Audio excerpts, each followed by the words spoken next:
Story number 2, Something to Worry About. A girl stood on the shingle that fringes Millbourne Bay, gazing at the red roofs of the little village across the water. She was a pretty girl, small and trim. Just now some secret sorrow seemed to be troubling her, for on her forehead were wrinkles, and in her eyes a look of wistfulness. She had, in fact, all the distinguishing marks of one who was thinking of her sailor lover. But she was not. She had no sailor lover. What she was thinking of was that at about this time they'd be lighting up the shop windows in London, and that of all the deadly, depressing spots she had ever visited, this village of Millbourne was the deadliest. The evening shadows deepened, the incoming tide glistened oilily as it rolled over the mud flats. She rose and shivered. "Gah, what a hole," she said, eyeing the unconscious village morosely. "What a hole!" This was Sally Preston's first evening in Millbourne. She'd arrived by the afternoon train from London, not of her own free will. Left to herself, she would not have come within 60 miles of the place.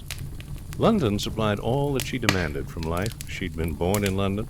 She'd lived there ever since. She hoped to die there. She liked fogs, motor buses, noise, policemen, paper boys, shops, taxicabs, artificial light, stone pavements, houses in long grey rows, mud, banana skins, and moving picture exhibitions. Especially moving picture exhibitions. It was indeed her taste for these that had caused her banishment to Millbourne. The great public is not yet unanimous on the subject of moving picture exhibitions. Sally, as I have said, approved of them. Her father, on the other hand, did not.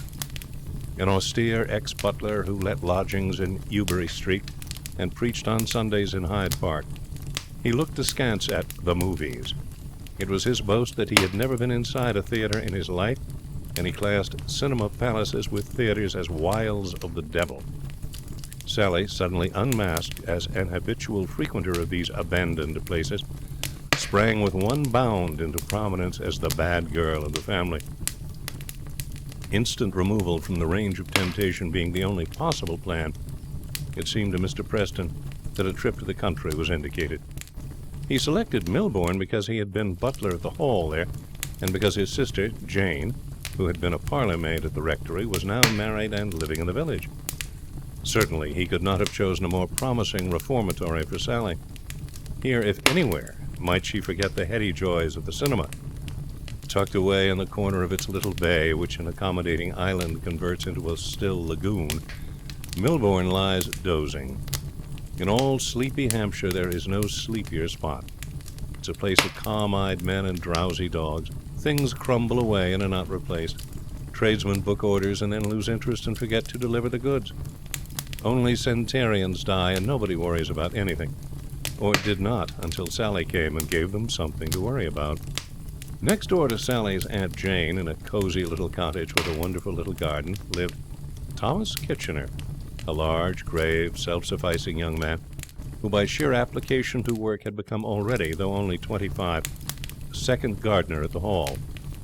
Gardening absorbed him. When he was not working at the Hall, he was working at home. On the morning following Sally's arrival, it being a Thursday and his day off, he was crouching in a constrained attitude in his garden, every fibre of his being concentrated on the interment of a plump young bulb. Consequently, when a chunk of mud came sailing over the fence, he did not notice it. A second, however, compelled attention by bursting like a shell on the back of his neck. He looked up, startled. Nobody was in sight. He was puzzled. It could hardly be raining mud. Yet the alternative theory that someone in the next garden was throwing it was hardly less bizarre. The nature of his friendship with Sally's Aunt Jane and old Mr. Williams, her husband, was comfortable rather than rollicking. It was inconceivable that they should be flinging clods at him. As he stood wondering whether he should go to the fence and look over, or simply accept the phenomenon as one of those things which no fellow can understand, there popped up before him the head and shoulders of a girl. Poised in her right hand was a third clod, which, seeing that there was now no need for his services, she allowed to fall to the ground. "Hello," she said. "Good morning." She was a pretty girl, small and trim. Tom was by way of being the strong, silent man with a career to think of, and no time for bothering about girls, but he did see that. There was, moreover, a certain alertness in her expression, rarely found in the feminine population of Millburn, who were apt to be slightly bovine. "What do you think you're messing about at?" she said affably. Tom was a slow-minded young man who liked to have his thoughts well under control before he spoke. He was not one of your gay rattlers. Besides, there was something about this girl which confused him to an extraordinary extent. He was conscious of new and strange emotions. He stood staring silently. "What's your name, anyway?" He could answer that. He did so. "Oh, mine's Sally Preston. Mrs. Williams is my aunt. I've come from London." Tom had no remarks to make about London. "Have you lived here all your life?" "Yes," said Tom. "My goodness, don't you ever feel fed up? Don't you want a change?" Tom considered the point. "No," he said. "Well, I do. I want one now." "Well, it's a nice place," hazarded Tom. "It's nothing of the sort. It's the beastliest hole in existence. It's absolutely chronic. Perhaps you wonder why I'm here. Don't think I wanted to come here. Not me. I was sent. It was like this." She gave him a rapid summary of her troubles. "There, don't you call it a bit thick?" she concluded. Tom considered this point, too. "You must make the best of it," he said at length. "I won't. I'll make Father take me back." Tom considered this point also. Rarely, if ever, had he been given so many things to think about in one morning.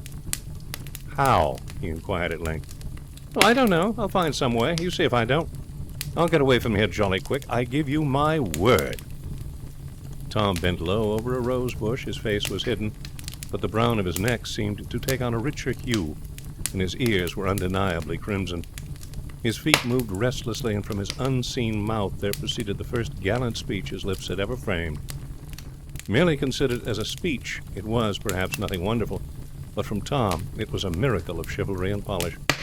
What he said was, "I hope not," and instinct telling him that he had made his supreme effort, and that anything further must be bathos, he turned abruptly and stalked into his cottage, where he drank tea and ate bacon and thought chaotic thoughts. And when his appetite declined to carry him more than halfway through the third rasher, he understood. He was in love. These strong, silent men, who mean to be head gardeners before they are 30, and eliminate woman from their lives as a dangerous obstacle to the successful career, pay a heavy penalty when they do fall in love. The average irresponsible young man who has hung about North Street on Saturday nights, walked through the meadows and round by the mill and back home past the creek on Sunday afternoons, taken his seat in the break for the annual outing, shuffled his way through the polka at the tradesmen's ball, and generally seized all legitimate opportunities for sporting with Amaryllis in the shade, has 100 advantages which your successful careerer lacks. There was hardly a moment during the days which followed when Tom did not regret his neglected education. For he was not Sally's only victim in Millburn. There was the trouble. Her beauty was not of that elusive type which steals imperceptibly into the vision of the rare connoisseur. It was sudden and compelling. It hit you. Bright brown eyes beneath a mass of fair hair, a determined little chin, a slim figure. These are disturbing things, and the youths of peaceful Millbourne sat up and took notice as one youth. Throw your mind back to the last musical comedy you saw. Recall the leading lady's song with chorus of young men, all proffering devotion simultaneously in a neat row. Well, that was how the lads of the village comported themselves towards Sally. Mr. and Mrs. Williams, till then a highly esteemed but little frequented couple, were astonished at the sudden influx of visitors. The cottage became practically a salon. There was not an evening when the little sitting room looking out on the garden was not packed. It's true that the conversation lacked some of the sparkle generally found in the better class of salon. To be absolutely accurate, there was hardly any conversation at all. The youths of Melbourne were sturdy and honest. They were the backbone of England. England, in her hour of need, could have called upon them with the comfortable certainty that, unless they happened to be otherwise engaged, they would leap to her aid. But they did not shine at small talk. Conversationally, they were a spent force after they had asked Mr. Williams how his rheumatism was. Thereafter, they contented themselves with sitting massively about in corners, glowering at each other. Still, it was all very jolly and sociable, and helped to pass the long evenings. And as Mrs. Williams pointed out in reply to some rather strong remarks from Mr. Williams on the subject of packs of young fools who made it impossible for a man to get a quiet smoke in his own home, it kept them out of the public houses. Tom Kitchener, meanwhile, observed the invasion with growing dismay. Shyness barred him from the evening gatherings, and what was going on in that house with young bloods like Ted Pringle, Albert Parsons, Arthur Brown, and Joe Blossom, to name just 4 of the most assiduous, exercising their fascinations at close range, he did not like to think. Again and again he strove to brace himself up to join the feasts of reason and flows of soul which he knew were taking place nightly around the object of his devotions, but every time he failed. Habit is a terrible thing. It shackles the strongest, and Tom had fallen into the habit of inquiring after Mr. Williams' rheumatism over the garden fence first thing in the morning. It was a civil, neighborly thing to do, but it annihilated the only excuse he could think of for looking in at night. He could not help himself. It was like some frightful scourge, the morphine habit, or something of that sort. Every morning he swore to himself that nothing would induce him to mention the subject of rheumatism, but no sooner had the stricken old gentleman's head appeared above the fence than out it came. "Morning, Mr. Williams." "Morning, Tom." Pause, indicative of a strong man struggling with himself then. "How's the rheumatism, Mr. Williams?" "Better, thank ye, Tom." And there he was with his gun spiked. However, he did not give up. He brought to his wooing the same determination which had made him second gardener at the Hall at 25. He was a novice at the game, but instinct told him that a good line of action was to shower gifts. He did so. All he had to shower was vegetables, and he showered them in a way that would have caused the goddess Ceres to be talked about. His garden became a perfect crater, erupting vegetables. Why vegetables? I think I heard some heckler cry. Why not flowers? Fresh, fair, fragrant flowers. You can do a lot with flowers. Girls love them. There is poetry in them. And what's more, there is a recognized language of flowers. Shoot in a rose, or a calceolaria, or an herbaceous border, or something, I gather, and you have made a formal proposal of marriage without any of the trouble of rehearsing a long speech and practicing appropriate gestures in front of your bedroom looking-glass. Why, then, did not Thomas Kitchener give Sally Preston flowers? Well, you see, unfortunately, it was now late autumn, and there were no flowers. Nature had temporarily exhausted her floral blessings, and was jogging along with potatoes and artichokes and things. Love is like that. It invariably comes just at the wrong time. A few months before, there had been enough roses in Tom Kitchener's garden to win the hearts of a dozen girls. Now there were only vegetables. 'Twas ever thus. It was not to be expected that a devotion so practically displayed should escape notice. Nor should it escape comment. This was supplied by that shrewd observer, old Mr. Williams. He spoke seriously to Tom across the fence on the subject of his passion. "Young Tom," he said. "Drop it." Tom muttered unintelligibly.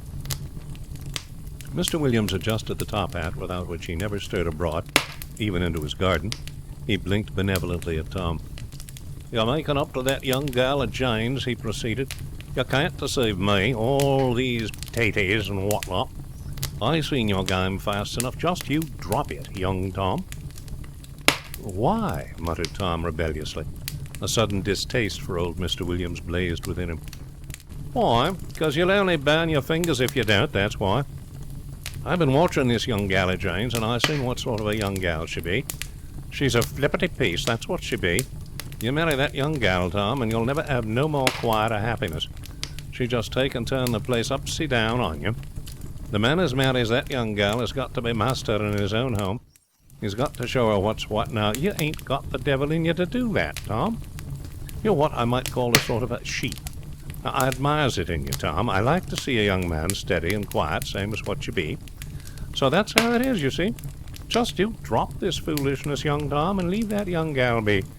Else you'll burn your fingers, same as what I say." And giving his top hat a rakish tilt, the old gentleman ambled indoors, satisfied that he had dropped a guarded hint in a pleasant and tactful manner.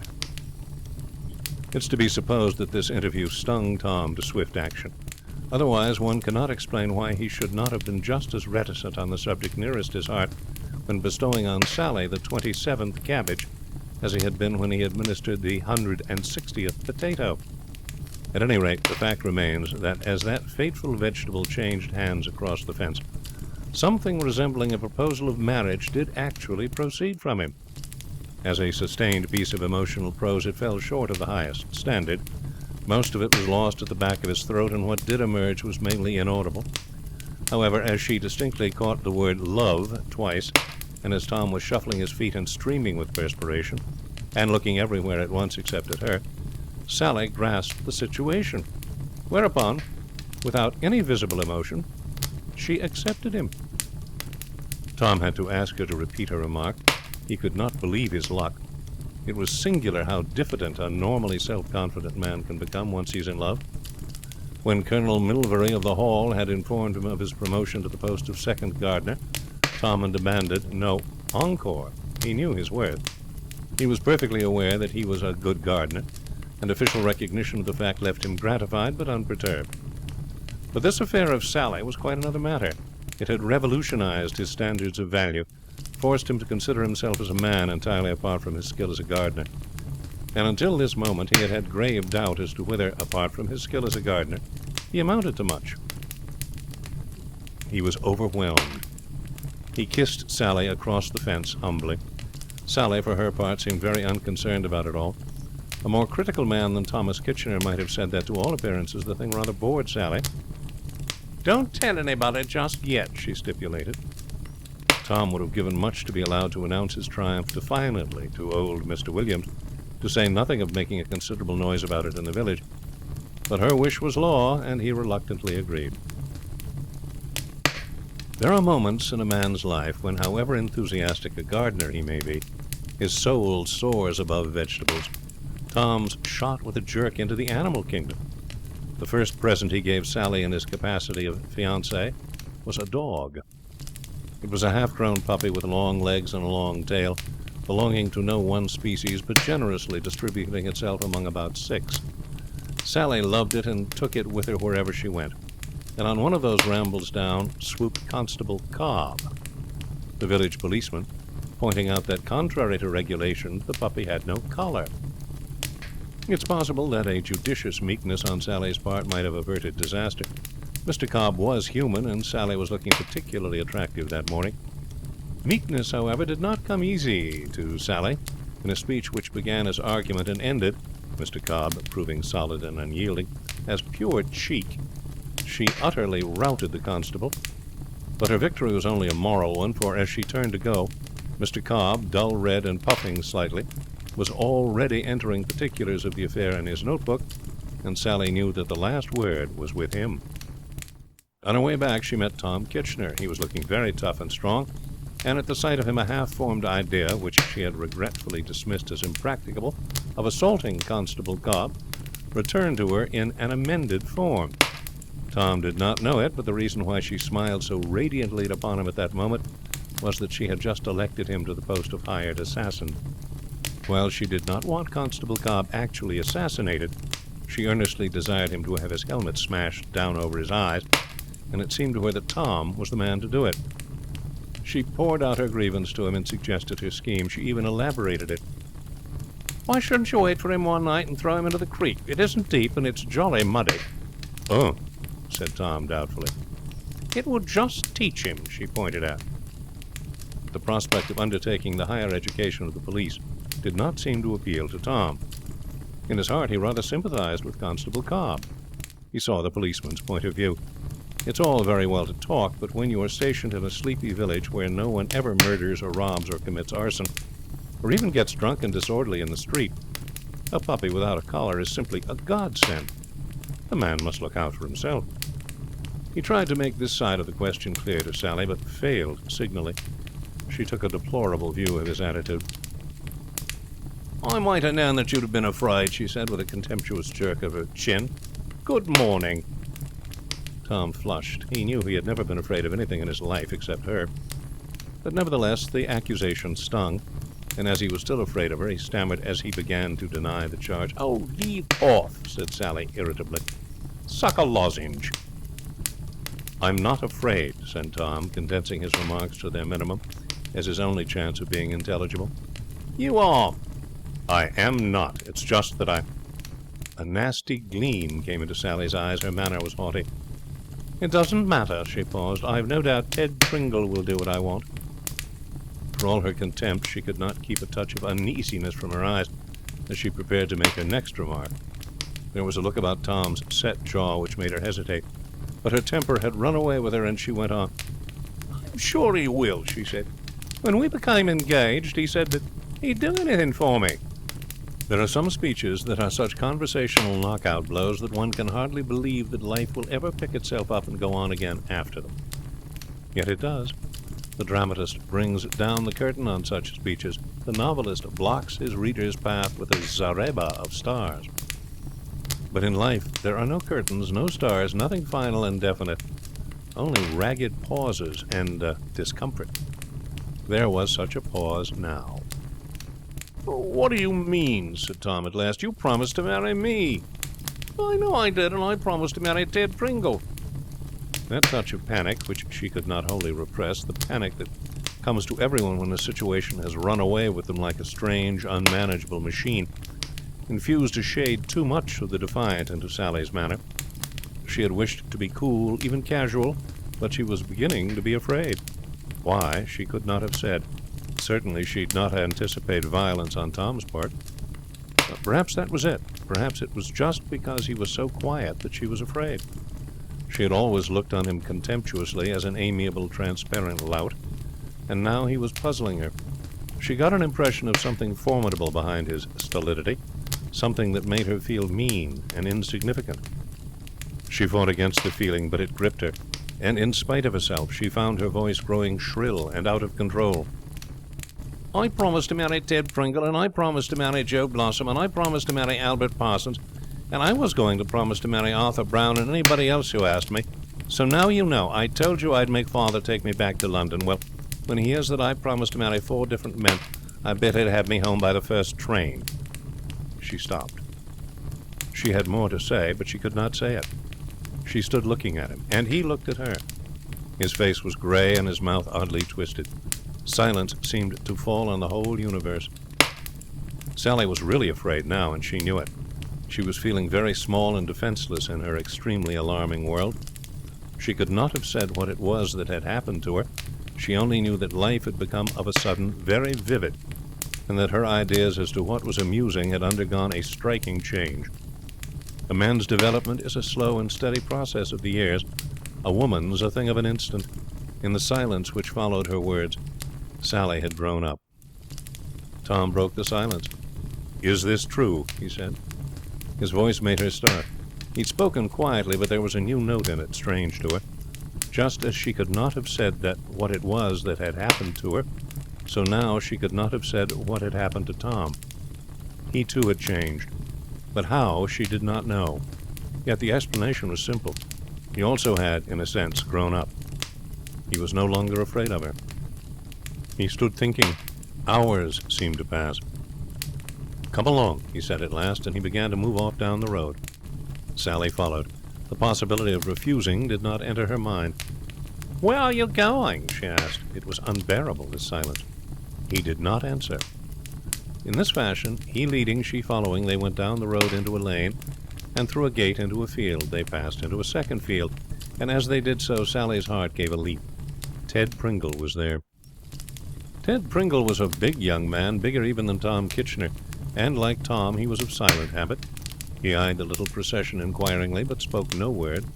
There was a pause. "Ted," said Tom, "there's been a mistake." He stepped quickly to Sally's side, and the next moment he had swung her off her feet and kissed her. To the type of mind that Milbourne breeds, the actions speak louder than words, and Ted Pringle, who had gaped no more.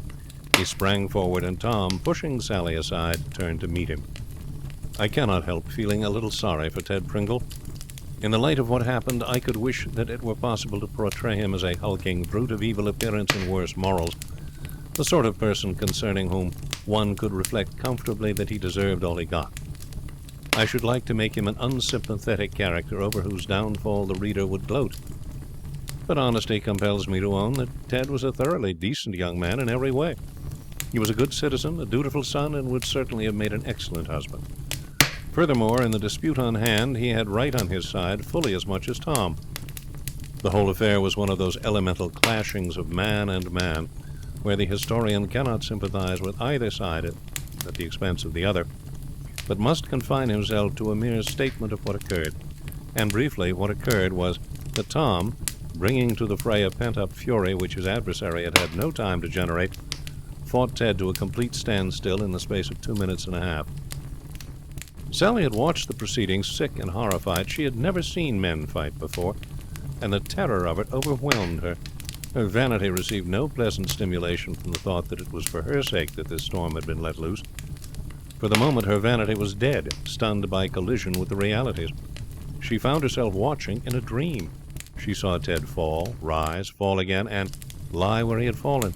And then she was aware that Tom was speaking. "Come along." She hung back. Ted was lying very still. Gruesome ideas presented themselves. She had just accepted them as truth when Ted wriggled. He wriggled again. Then he sat up suddenly, looked at her with unseeing eyes, and said something in a thick voice. She gave a little sob of relief. It was ghastly, but not so ghastly as what she had been imagining. Somebody touched her arm. Tom was by her side, grim and formidable. He was wiping blood from his face.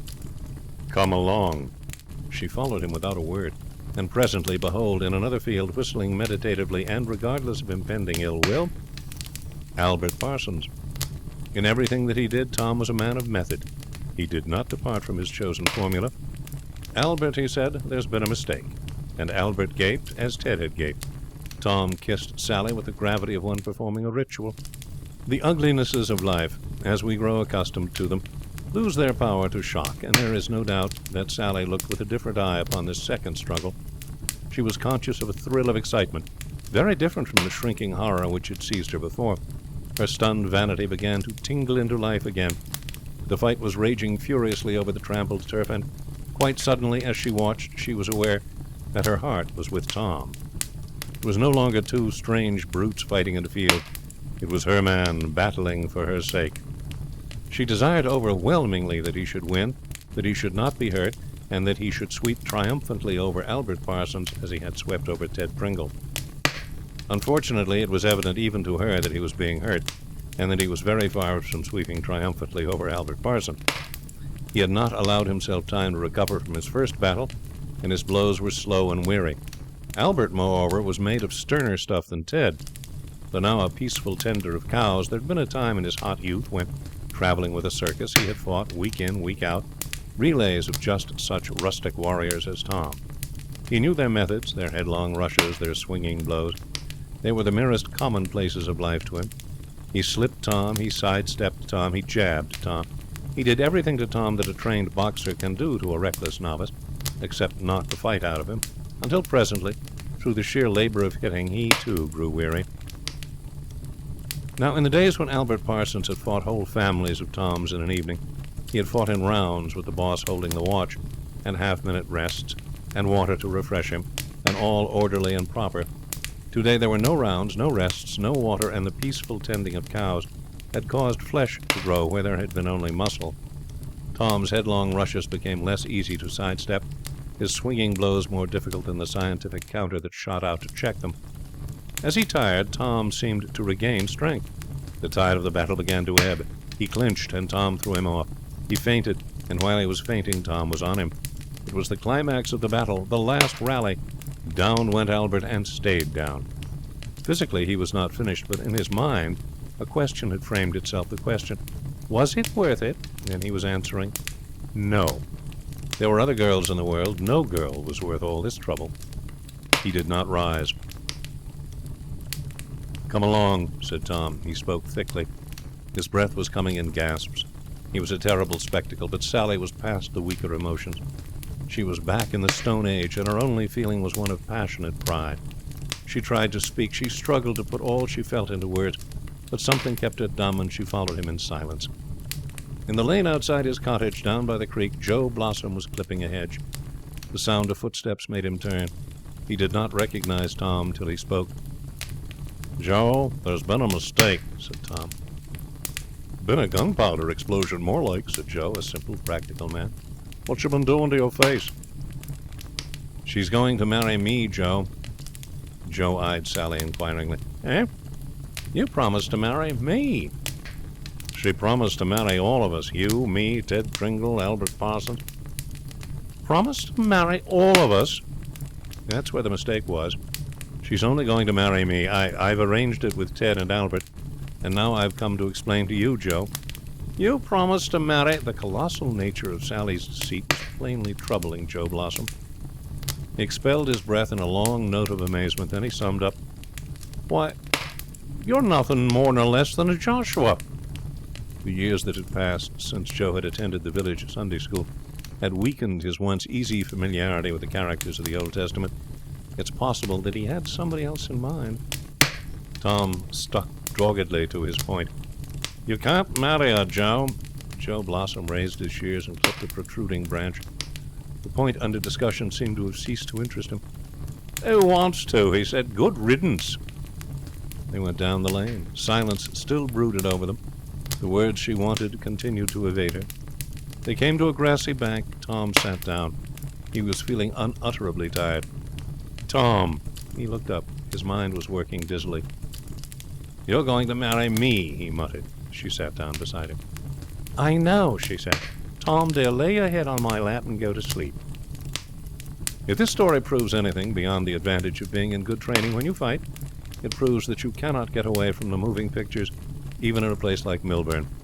For as Sally sat there nursing Tom, it suddenly struck her that this was the very situation with which the Romance of the Middle Ages film ended.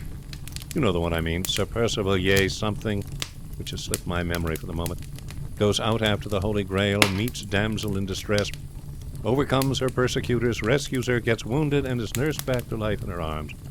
Sally had seen it a dozen times, and every time she'd reflected days of romance are dead, and that sort of thing can't happen nowadays. End of Section 2, Story 2, Something to Worry About. Recording by Mike Harris.